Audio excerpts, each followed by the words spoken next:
although we've had some temporary faults with our outside broadcast at the Crossroads Motel, I think after that little clip that we showed of Acorn Antiques, things have been going a little bit haywire, but I promise you that we can rejoin them as I speak. Eamon.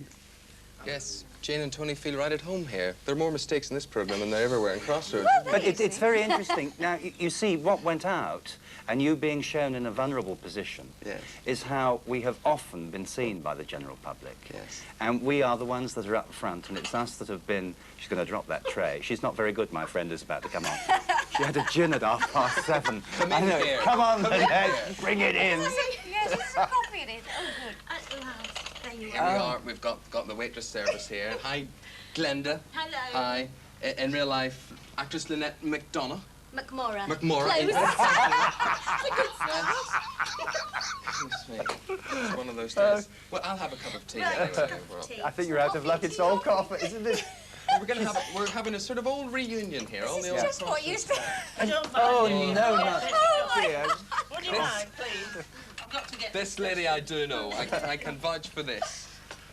Miss Luke, how are you? Miss Luke, how nice do to you do? see you. Kathy How do you? Staff. Oh, Hello. Luke, it's Miss Luke. Hello. Well, we all know what happened to you after Crossroads. Yes. You went on to bigger and better things, I suppose we could say. Steady. Well, I wouldn't say better, and I wouldn't say bigger. Different. Yeah. I think Crossroads was one of the happiest times of my life. We had such a wonderful time. It was such a lovely company. Yes. Right from Jack Yes. Barton, the Yes. producer, straight down. We had so much fun. It really was a pleasure to do it. Yes, And I was in you were it for very 7 happy to be years. associated with them. Very, very happy, yes. I loved every minute of it. Lynette, what about you now? What are you doing? Life after Crossroads? There wasn't a lot of life after Crossroads for a bit, but no, it went a bit quiet. I think I expected that a bit, you know. But The last we heard of you, of course, you emigrated to Canada, didn't you?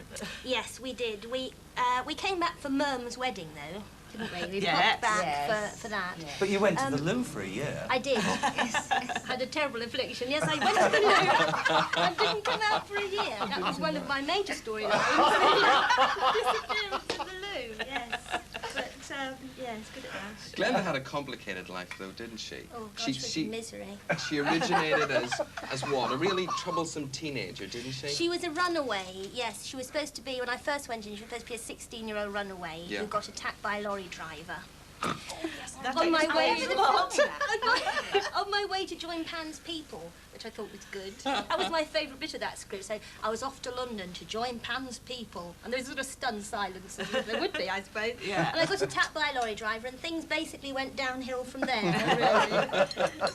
But I sort of went in and out. I wasn't in it all the time. I went in for that storyline, and then went away, and then came back, and matured before their very eyes. Talk about this all night. Let's try to talk to Mark Allen. Hi, Mark. Hello, Mark Allen. Hello. Hello, Mark. Question. Come on, girls. What's your question? I just speak to Kathy Staff. Yes. Does Kathy rather like playing Miss Luke, or would she rather play Nora Baston? Well, I like playing them both, really. Is there any difference? That's what I want to know. Oh, yes. Doris is hard, but she's got a heart of gold. But Nora, I mean, she's just a dragon, isn't she, really? But I enjoyed playing them both. They were completely different characters, really. The only thing they had in common was that they were northern. But I love playing them both. But, of course, Nora is continuing now, and, of course, Doris has gone with the motel, I suppose. But we are starting another series of Summer Wine in August, so I suppose it will be shown later on in the year. Good, good. Have we got Sandra Baker on the line? Have we got Sandra? Yes. Hello, Sandra. How are you? You're another big Crossroads fan? Yes. Right. Have you worked out what you think's going to happen here when the series comes to an end? No, not really. What's your question? I want to speak to Jill and Adam. Yeah. I want to know whether they're going to get back together again. Doesn't everyone? The answer to that is that we're not sure, because we keep reading in the paper, and this is the way that we survive in Crossroads. You get up and you read one of the local tabloids, and it says whether you go into work or not. They actually say that there is a scene that we have not seen yet. I haven't done it, have you? No, I haven't. But I thought you'd gone off and done it quite the only way. Well, I thought you had. Oh, well. So, the answer is we don't know. I think I disappear down the pluggo. So, you have shot a couple of alternative endings. Is that what's... This is what we've read. Mind you, it's amazing what they can do in editing these days. Right. I mean, you do a scene and it doesn't look anything like that. But basically, just to remind people what's happening, you fancy at the moment this guy who runs the pub in the village. What's his name? John. John. John Maddingham. Right. But also, Adam is still quite lurking interested in... there. Adam doesn't fancy John. No. Well, who am I to say? But basically, I mean, you two have not been divorced really in the series. You are separated, but we not keep divorced. talking about It depends, actually.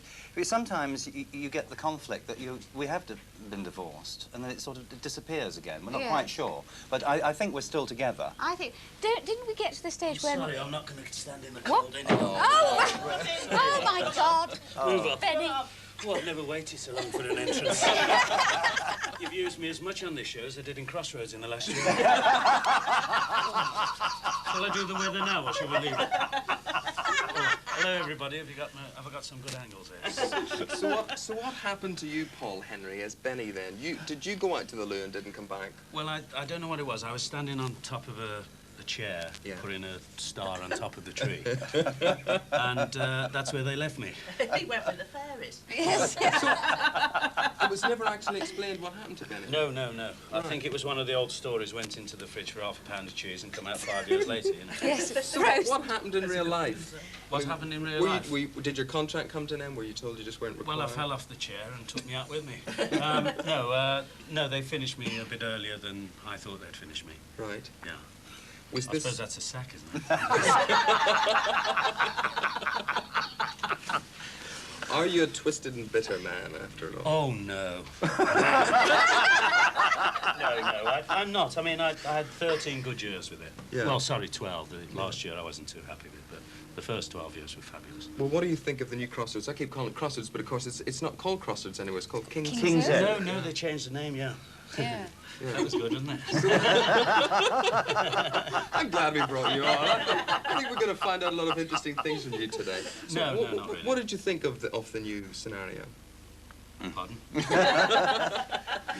King's Soap. Well, it's like what I've always said. I think the other soaps, when they went through a bad time, the people either left of their own accord or, unfortunately, died.